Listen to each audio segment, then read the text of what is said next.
মোদি আর কতদিন সামলাবেন? এতদিন ছিল একা পাকিস্তান, এখন প্রস্তুত বাংলাদেশও। এর আগে পাকিস্তানের সাথে থাকার ঘোষণা দিয়েছিল চীন, এবার সরাসরি হুমকি বাংলাদেশের। বাংলাদেশের প্রধান উপদেষ্টা সাফ জানিয়ে দিয়েছে, আমরাও প্রস্তুত।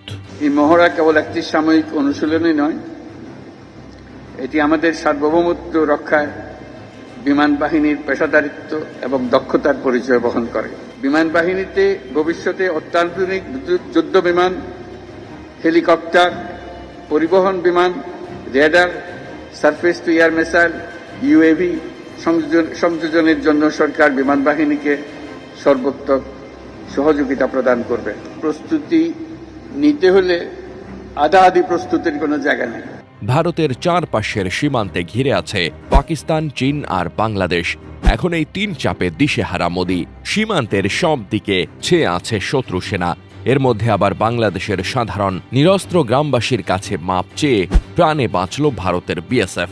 সব দিকে যেন গোহারা ভারত। এদিকে আন্তর্জাতিক গণমাধ্যম দ্য এক্সপ্রেস ট্রিবিউন জানাচ্ছে, ভারত যতই হুমকি দিক না কেন, ভারত আছে তার সীমানা আর সীমান্ত হারানোর আশঙ্কায়। পাকিস্তানের বরাদি এক্সপ্রেস ট্রিবিউন জানাচ্ছে, সীমান্তের নিয়ন্ত্রণ রেখার কাছাকাছি এলাকায় ভারতের রাফায়েল যুদ্ধ বিমান টহল দিয়েছে, কিন্তু পাকিস্তান বিমান বাহিনীর পাল্টা পদক্ষেপের কারণে ভারতের যুদ্ধ বিমানগুলো পিছু হটতে বাধ্য হয়। 29 ও 30 এপ্রিলের মধ্যবর্তী রাতে এ ঘটনা ঘটে। পাকিস্তানের নিরাপত্তা সূত্রগুলোর দাবি, ভারতের যুদ্ধ বিমানগুলো জম্মু ও কাশ্মীরে নিজেদের নিয়ন্ত্রিত আকাশ সীমায় টহল দিচ্ছিল। বিএএফ তা শনাক্ত করে দ্রুত পদক্ষেপ গ্রহণ করে। তবে এসব কিছুর মধ্যেও ভারতের প্রতিরক্ষা মন্ত্রণালয় জানিয়েছে, তারা আরও 26টি রাফায়েল যুদ্ধ বিমান কেনার চুক্তি করেছে। নিরাপত্তা বিশ্লেষকদের আশঙ্কা, এত যুদ্ধ বিমান দিয়েও ভারত আসন্ন যুদ্ধে পেরে না উঠতে পারে, আর এই হারার কারণ সব দিকের প্রতিবেশী তার শত্রু।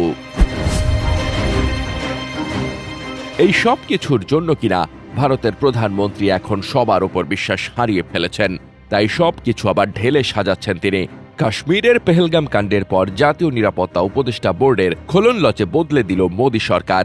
বুধবার ওই পর্ষদের শীর্ষে বসানো হল ভারতের গোয়েন্দা সংস্থা রিসার্চ অ্যান্ড অ্যানালাইসিস উইং এর সাবেক প্রধান অলোক যোশীকে। 2012 সালের ডিসেম্বর থেকে 2014 সালের ডিসেম্বর পর্যন্ত তিনি ছিলেন রয়ের প্রধান। ভারতের এত প্রস্তুতিতে থেমে নেই পাকিস্তান। বার্তা সংস্থা রয়টার্সকে দেওয়া সাক্ষাৎকারে পাকিস্তানের প্রতিরক্ষা মন্ত্রী খাজা মোহাম্মদ আসিফ আশঙ্কা প্রকাশ করেন, ভারত শীঘ্রই তার দেশে হামলা চালাতে পারে।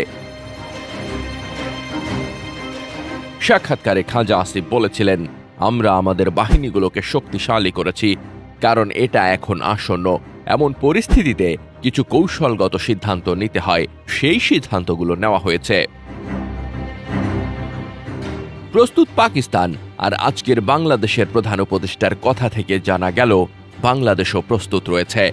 ভারত, পাকিস্তান আর তার সাথে বাংলাদেশ হয়তো আগামী দিনের বিশ্ব রাজনীতির অনেক হিসেব স্পষ্ট করে দিতে পারে।